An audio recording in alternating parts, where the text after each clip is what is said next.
Chandy Oommen MLA അക്ഷരാർത്ഥത്തിൽ ഇൻഡിവിജ്വലായി നിന്നുകൊണ്ട് കൃത്യമായുള്ള പഠനങ്ങളോടുകൂടി കൃത്യമായൊരു പ്ലാൻ തയ്യാറാക്കി അതിൽ നിന്ന് വിജയിച്ച ആ വിജയ റിസൾട്ടായിരുന്നു തദ്ദേശ തെരഞ്ഞെടുപ്പിലെല്ലാം നമ്മൾ കണ്ടത്.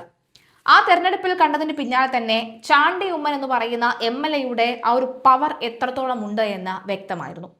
അദ്ദേഹം പറഞ്ഞിരുന്നു, എനിക്ക് എപ്പോഴും ഒറ്റയ്ക്ക് നിൽക്കാൻ താല്പര്യമില്ല, ഉമ്മൻചാണ്ടിയുടെ മകൻ എന്ന നിലയിൽ ആൾക്കാർ അറിഞ്ഞാൽ മതി, കുഴപ്പമില്ല എന്നൊക്കെ പറഞ്ഞിരുന്നുവെങ്കിലും ചാണ്ടി ഉമ്മൻ എന്ന് പറയുന്ന വ്യക്തി ഉമ്മൻചാണ്ടിയുടെ പേരിൽ മാത്രം ഇപ്പോൾ ജനങ്ങൾക്കിടയിലേക്ക് ഇറങ്ങിയെന്ന് പറയാൻ സാധിക്കുകയില്ല. കൃത്യമായി അന്തർധാരയിൽ നിന്നും അടിത്തട്ടിൽ നിന്നുമുള്ള പണി തന്നെയാണ് ചാണ്ടി ഉമ്മന്റെ വിജയത്തിന് പിന്നിൽ. ഇതാ നിയമസഭാ തെരഞ്ഞെടുപ്പ് വരുമ്പോൾ ഉമ്മൻചാണ്ടി കുടുംബത്തിൽ നിന്നും വീണ്ടും ശക്തയായ ഒരു നേതാവിനെ ഇറക്കാൻ കോൺഗ്രസ് തയ്യാറാകുമോ എന്നതാണ് പ്രധാനപ്പെട്ട ചോദ്യം. ആ പേര് നീളുന്നത് അച്ചു ഉമ്മനിലേക്ക് തന്നെയാണ്. ഉമ്മൻചാണ്ടിയുടെ മരണകാലത്ത് ഏറ്റവും കൂടുതൽ ശക്തമായ പേര് കേട്ടത് അച്ചു ഉമ്മന്റേതായിരുന്നു. അച്ചു ഉമ്മന് കൃത്യമായ ഒരു പിന്തുണയും ഉണ്ടായിരുന്നു. അന്ന് അച്ചു ഉമ്മൻ പറഞ്ഞതും ഉമ്മൻചാണ്ടിയുടെ മൂത്ത മകളും പറഞ്ഞിരുന്നത്, നമ്മുടെ കുടുംബത്തിൽ അച്ഛൻ കഴിഞ്ഞാൽ അപ്പ കഴിഞ്ഞാൽ പിന്നെയുള്ള രാഷ്ട്രീയ നേതാവ് രാഷ്ട്രീയക്കാരൻ ചാണ്ടി തന്നെയാണ്, അതുകൊണ്ട് ചാണ്ടി തന്നെ ഇറങ്ങുമെന്ന്. ഒരുപക്ഷെ വീണ്ടും നിയമസഭാ മണ്ഡലത്തിലേക്ക് അച്ചു ഉമ്മനെ ഇറക്കി കോൺഗ്രസ് കളിക്കുമോ എന്ന ചോദ്യം ശക്തമാവുകയാണ്.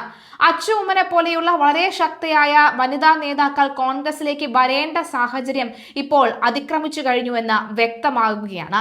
ഈ ഘട്ടത്തിൽ അച്ചു ഉമ്മൻ വരികയാണെങ്കിൽ കോൺഗ്രസിനെ സംബന്ധിച്ചിടത്തോളം ഒരു വൻപം നീക്കം തന്നെ ആയിരിക്കുമെന്ന കാര്യത്തിൽ യാതൊരുവിധ സംശയവുമില്ല. ബൈക്ക് റാലിയിലൂടെയും കാൽനടയായും വീടുകളിലൊക്കെ പല കൗൺസിലർമാരും മടിച്ചെങ്കിലും എത്താതിരുന്ന പലയിടങ്ങളിലും കൃത്യമായി തന്നെ അവരെല്ലാവരും എത്തുകയും ചാണ്ടി ഉമ്മൻ വരികയും ഒക്കെ ചെയ്തിരുന്നു. ചാണ്ടി ഉമ്മന്റെ കൃത്യമായ നീക്കം തന്നെയാണ് തദ്ദേശ തെരഞ്ഞെടുപ്പിൽ കൃത്യമായ വിജയം ചാണ്ടി ഉമ്മനെ കൈവരിക്കാനും സാധിച്ചത്. ഏതായാലും അതേ വിജയം അച്ചു ഉമ്മനിലൂടെ നേടാൻ സാധിക്കുമെന്ന ആഗ്രഹത്തിൽ തന്നെയാണ് കോൺഗ്രസ്. മുൻ മുഖ്യമന്ത്രിമാരായ ഉമ്മൻചാണ്ടിയുടെ മകൾ അച്ചു ഉമ്മനും VS അച്യുതാനന്ദന്റെ മകൻ VA അരുൺകുമാറും നിയമസഭാ തെരഞ്ഞെടുപ്പിൽ കോൺഗ്രസിന്റെയും CPMന്റെയും വിജയ സാധ്യതകളായി മാറുമോ എന്ന ചോദ്യം ഉയരുകയാണ്. നടന്മായ രമേശ് പിഷാരടിയും ആസിഫ് അലിയും ഉണ്ണി മുകുന്ദനും സ്ഥാനാർത്ഥി വേഷമിടുമോ? ജനവിധി തേടി ഇറങ്ങി PT ഉഷയും ഫുട്ബോൾ താരങ്ങൾ IM വിജയനും U ഷറഫലിയും കളം നിറയുമോ എന്ന ചോദ്യങ്ങളും ഒക്കെ തന്നെ ബാക്കിയാവുകയാണ്. ജെൻസി കാലഘട്ടത്തിലെ തെരഞ്ഞെടുപ്പിൽ സർപ്രൈസ് സ്ഥാനാർത്ഥികൾക്കുള്ള അന്വേഷണത്തിലാണ് പാർട്ടികൾ. അന്തരിച്ച നേതാക്കളുടെ മക്കൾ മുതൽ ബ്യൂറോക്രാറ്റുകൾ വരെ സാധ്യതാ പട്ടികയിൽ ഉണ്ട്. അരുൺകുമാർ കായംകുളത്തെ മത്സരിക്കുകയാണെങ്കിൽ മുൻ മന്ത്രി തച്ചടി പ്രഭാകരന്റെ മകൻ IAS ഉദ്യോഗസ്ഥനായിരുന്ന ബിജു പ്രഭാകരനെ ഇറക്കി ചെക്കുവെക്കാനാണ് കോൺഗ്രസിന്റെ പ്ലാൻ. ബിജു മനസ്സ് തുറന്നിട്ടില്ല. സിവിൽ സർവീസിൽ നിന്ന് രാജിവെച്ച കണ്ണൻ ഗോപിനാഥനും കോൺഗ്രസിലെ സാധ്യതാ പട്ടികയിൽ ഉണ്ട്. തൃപ്പൂണിത്തുറയിൽ K ബാബു മത്സരിക്കാനില്ലെങ്കിൽ രമേശ് പിഷാരയുടെ പേര് കോൺഗ്രസ് നേതാക്കളുടെ മനസ്സിലുണ്ട്. പാലക്കാടും ആ പേര് കേൾക്കുന്നുണ്ട്. BJP ക്യാമ്പിലെ സർപ്രൈസ് ലിസ്റ്റിൽ ഉണ്ണി മുകുന്ദന്റെ പേരുമുണ്ട്. തൊടുപുഴയിൽ ആസിഫ് അലിയുടെ പേര് CPM കേന്ദ്രങ്ങളിൽ ഉയർന്നെങ്കിലും സിനിമ വിട്ടിറങ്ങാൻ തയ്യാറാകുമോ എന്നുള്ള ചോദ്യമുണ്ട്. എന്തായാലും തൽക്കാലം ആസിഫ് അലി ഇല്ല എന്നുള്ള റിപ്പോർട്ടുകൾ വരുന്നുണ്ട്. പത്തനംതിട്ട ജില്ലയിലെ ഒരു മണ്ഡലത്തിൽ സാഹിത്യകാരൻ ബെന്യാമിന്റെ പേരും CPM ക്യാമ്പിൽ നിന്ന് ഉയരുന്നുണ്ട്. വടക്ക് BJPക്ക് സാധ്യതയുള്ള മണ്ഡലത്തിൽ രാജ്യസഭാംഗവും ഇന്ത്യൻ ഒളിമ്പിക് അസോസിയേഷൻ പ്രസിഡന്റുമായ PT ഉഷയെ പരിഗണിച്ചേക്കുമെന്നാണ് അഭ്യൂഹം. വണ്ടൂരിൽ കോൺഗ്രസിലെ AP അനിൽകുമാറിനെതിരെ IM വിജയനെ നിർത്തിയാലോ എന്നാണ് CPMന്റെ ആലോചന. ഏറനാട് LDF സ്വതന്ത്രനായി ഷറഫ് അലിയുടെ പേരും കേൾക്കുന്നുണ്ട്. സമൂഹ മാധ്യമങ്ങളിലൂടെ ഉയർന്ന അധിക്ഷേപങ്ങൾ പ്രതികരിച്ച് അന്തരിച്ച മുൻ മുഖ്യമന്ത്രി ഉമ്മൻചാണ്ടിയുടെ മകൾ അച്ചു ഉമ്മന്റെ വാക്കുകൾ അന്ന് ശക്തമായ ഒരു കൊടുങ്കാറ്റായി മാറിയിരുന്നു. താൻ ഒരിക്കലും ചെറിയൊരു നേട്ടത്തിന് വേണ്ടി പോലും പിതാവ് ഉമ്മൻചാണ്ടിയുടെ പേര് ഉപയോഗിച്ചിട്ടില്ല എന്ന് ആവർത്തിക്കുന്നുണ്ടായിരുന്നു അന്ന് അച്ചു ഉമ്മൻ. ഫേസ്ബുക്കിലൂടെ ആയിരുന്നു അച്ചു ഉമ്മന്റെ പ്രതികരണം. അതേ അച്ചു ഉമ്മൻ വീണ്ടും കളത്തിലിറങ്ങുമോ എന്നതാണ് ചോദ്യം.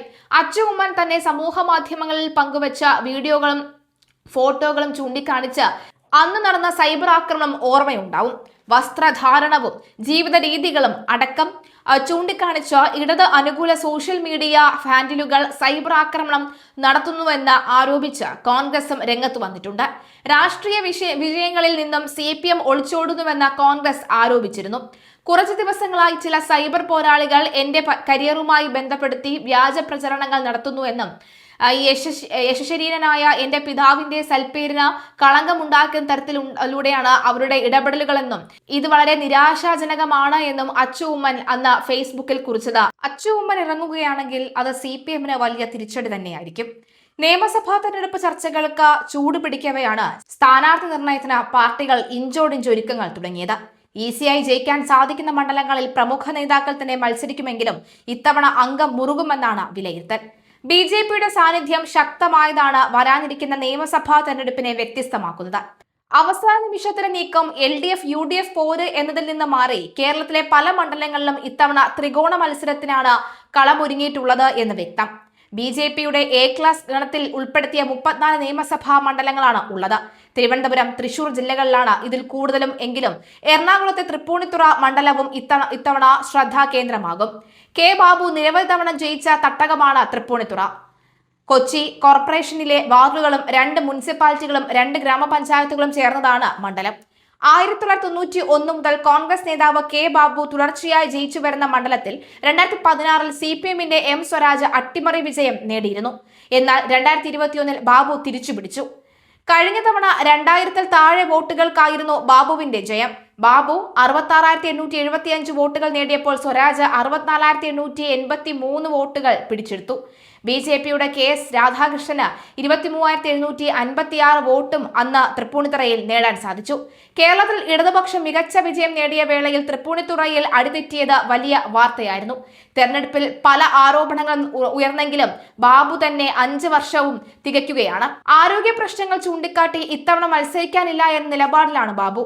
എന്നാൽ ബാബു ഇല്ലെങ്കിൽ മണ്ഡലം നഷ്ടമാകുമോ എന്ന ആശങ്ക കോൺഗ്രസിലുണ്ട്. സ്ഥാനാർത്ഥികളിൽ പ്രഥമ പരിഗണന ബാബുവിന് തന്നെയാകും. അല്ലെങ്കിൽ പല പേരുകളും ചർച്ചയിലുണ്ട്.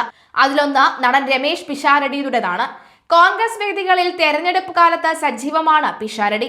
എങ്കിലും രമേശ് പിഷാരടി തെരഞ്ഞെടുപ്പിൽ മത്സരിക്കാൻ തയ്യാറാകുമോ എന്ന ചോദ്യം വ്യക്തമല്ല. അദ്ദേഹം പിടികൊടുക്കില്ല എന്നാണ് ഇതുവരെയുള്ള വിവരം. രാജു P നായർ, M ലിജു എന്നിവരും പരിഗണനയിലുണ്ട്. 2021-ൽ രമേശ് പിഷാരടിയുടെ പേര് ഉയർന്നു കേട്ടിരുന്നു. തിരഞ്ഞെടുപ്പിൽ മത്സരിക്കാൻ തനിക്ക് സാധിക്കില്ല എന്ന നിലപാടിലാണ് അദ്ദേഹം അന്ന് എടുത്തത്.